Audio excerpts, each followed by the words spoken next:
Guys அனைவருக்கும் வணக்கம். இன்றைக்கி நாம் ஒரு அருமையான முருங்கைக்கீரை சாம்பார் தான் சமைக்க போகிறோம்.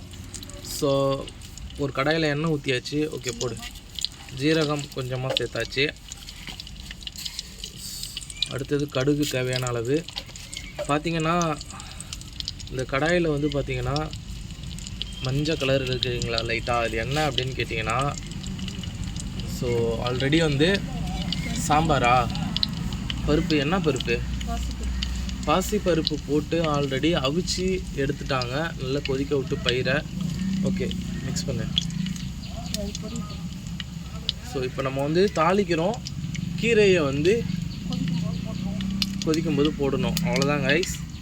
ஸோ பருப்பு வேக வச்சதை வந்து நான் உங்களுக்கு வந்து இதில் ஆட் பண்ணும்போது நான் உங்களுக்கு காமிக்கிறேன். ஸோ நீங்கள் இன்னும் நம்ம சேனலை சப்ஸ்கிரைப் பண்ணாமல் இருந்தீங்கன்னா மறக்காமல் நம்ம சேனலை சப்ஸ்கிரைப் பண்ணிவிடுங்க. அட்லீஸ்ட் இந்த வீடியோவுக்கு ஒரு லைக் போட்டுருங்க கைஸ்.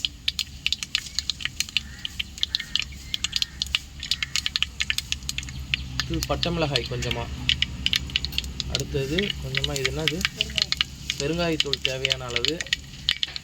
பாருங்கள், நான் உங்களுக்கு காமிக்கிறேன் பாருங்கள் கைஸ். இதில் என்னென்ன இருக்குது, தக்காளி, பச்சை மிளகாய், பூண்டு, வெங்காயம் எல்லாத்தையும் ஆல்ரெடி போட்டிருக்காங்க பாருங்கள். எல்லாத்தையும் நம்ம இதில் ஆட் பண்ணிட்டோம்.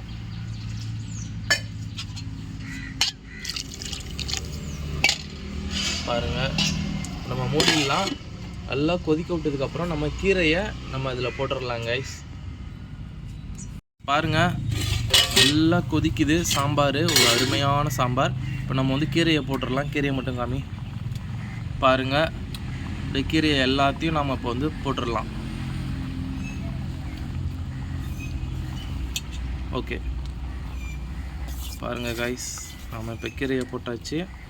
அப்படியே நல்லா மிக்ஸ் பண்ணி விட்டுறலாம். ஒரு அருமையான கீரை சாம்பார் ரெடி ஆகிட்டுருக்கு. கீரை கடையல்னு சொல்லலாம், கீரை சாம்பார்னு சொல்லலாம். ஓகே, அவ்வளோதான் கைஸ், மூடிடு. ஸோ நான் வீடியோட எண்டில் நான் உங்களுக்கு இதோட அவுட்புட்டை காமிக்கிறேன். மறக்காமல் இந்த வீடியோவுக்கு ஒரு லைக் போட்டுருங்க கைஸ். ஹலோ கைஸ், பாருங்கள், ஒரு அருமையான முருங்கைக்கீரை சாம்பார் எவ்வளோ அருமையாக வச்சுருக்காங்கன்னு பாருங்கள். அதை அப்படியே நான் உங்களுக்கு எடுத்து காமிக்கிறேன்.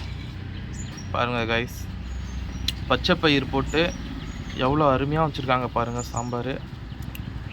எனக்கு இந்த முருங்கைக்கீரை பச்சை பயிர் சாம்பார் வந்து ரொம்ப ரொம்ப பிடிக்கும். இதில் வேறு எதுவுமே போடலை. இதுக்கு வந்து பார்த்திங்கன்னா உருளைக்கிழங்கு வறுவல் செஞ்சுருக்கிறாங்க. ஸோ நான் சாம்பார் மட்டும்தான் உங்களுக்கு காமிக்கிறேன். இந்த தக்காளி எடுத்து காமிக்கிறேன் பாருங்கள். ஒரு அருமையான முருங்கைக்கீரை சாம்பார் ரெடி. ஸோ மறக்காமல் நம்ம சேனலை சப்ஸ்கிரைப் பண்ணிவிடுங்க. ஸோ இந்த வீடியோவை அட்லீஸ்ட் ஒரு லைக் போட்டுருங்க கைஸ். நாளைக்கு கண்டிப்பாக ஒரு நான்வெஜ் டிஷ்ஷோடு உங்களை சந்திக்கிறேன். அதுவரை நன்றி, வணக்கம்.